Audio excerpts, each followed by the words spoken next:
मैदानात मराठा आहे आणि सगळ्या जाती धर्माला घेऊन मी सगळ्या जाती मराठा हा समुदाय कधीच विरोधात नव्हता, तुमच्यामुळे तुम्ही घातलाय.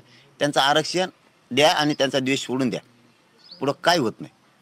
पण जर का बाबा हे दिलं नाही तर पुढचा कार्यक्रम झाला म्हणून तुमचा समजा. मैदानात मराठा आहे आणि सगळ्या जाती धर्माला घेऊन मी सगळ्या जाती धर्माचे उमेदवार देणार आहे. त्याने 2 उपमुख्यमंत्री केले, आम्ही 7 करू. हा, पण पुढच्या वेळेस सगळ्या जातीला न्याय. आणि तुम्हाला खरं सांगतोय, मी उलट्या खोपडीचा आहे. मी पाडण्यात थोपटून घेत, पण मी धनगर बांधवाला तुम्ही एखाद्या पक्ष बनवून त्या माध्यमातून करता? नाही, पक्षाची काही गरज नाही. ते नाही डोक्यात आणखीन, पण शिकवतो समजा कशाला पाहिजे काय पाहिजे मी शिकवतो. तर वाटलं तर बघू. पण धनगर बांधवाला, मुस्लिम बांधवाला, 12 बलुतेदारांना, लिंगायत समाजाला न्याय देऊ शकतो ही त्यांना पक्की खात्री माझी. कारण मला राजकारणात नाही जायचं. मी जरी मैदानात असलो मी उभा राहणार नाही, मी यांना देणारा बनवणार आहे. आणि यांच्या जातीचा जर एखादा मोठा अधिकारी बनला किंवा मोठा देणारा बनला सत्तेत, तर त्या जातीचं मोठं करू शकतो ना. आणि जातीला मोठं करायचं काम माझं, जातीतल्या माणसाला त्याने त्याच्या जातीला मोठं करायचं ही जबाबदारी आजच लोकमतच्या माध्यमातून माझी. हो, आजच सत्तेत घुसा, आपण आपल्या जातीला न्याय द्या. हो द्या, सगळ्या जातीचं एक उपमुख्यमंत्री. काय फरक पडाय, त्यांचे 2 होते आपल्या 7ला काय हिंडून या समुद्रात. तिकडं आमचे उपमुख्यमंत्री सगळे तिकडे जायचं सह्याला, जहाजात बसलेले असले तरी जमत नाही का? आमचा धोत्रावाला चालत नाही का? शेतकऱ्याचे प्रश्न सोडायचे. शेतकऱ्याचा जर एखादा केला तर कचाकच शेतकऱ्याची माफी करीन, कर्जमाफी करीन, पीक विमा येईन.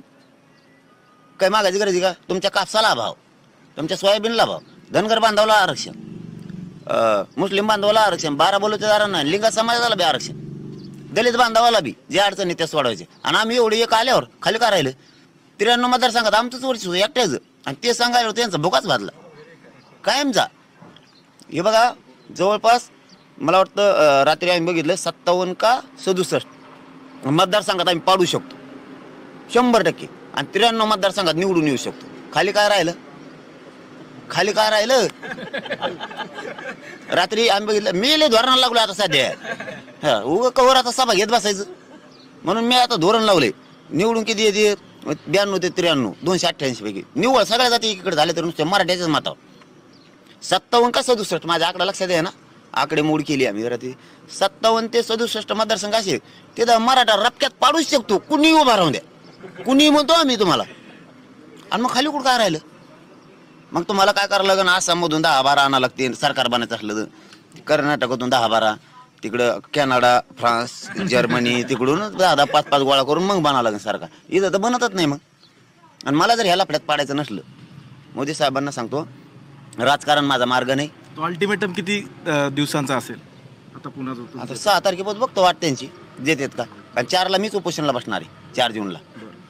बघतो देतात का. नाही दिले तर राजकारण माझा मार्ग नाही. प्रामाणिकपणा सांगतो मी. देवेंद्र फडणवीस साहेबाला सांगतो आणि शिंदे साहेबाला सांगतो. दुसऱ्या साहेबाला सांगून उपयोग नाही, त्यांना देणत नाही. त्याच्यामुळे ते फक्त उमेदवार आमच्या विरोधातले देतात. ते फक्त आमच्या विरोधातले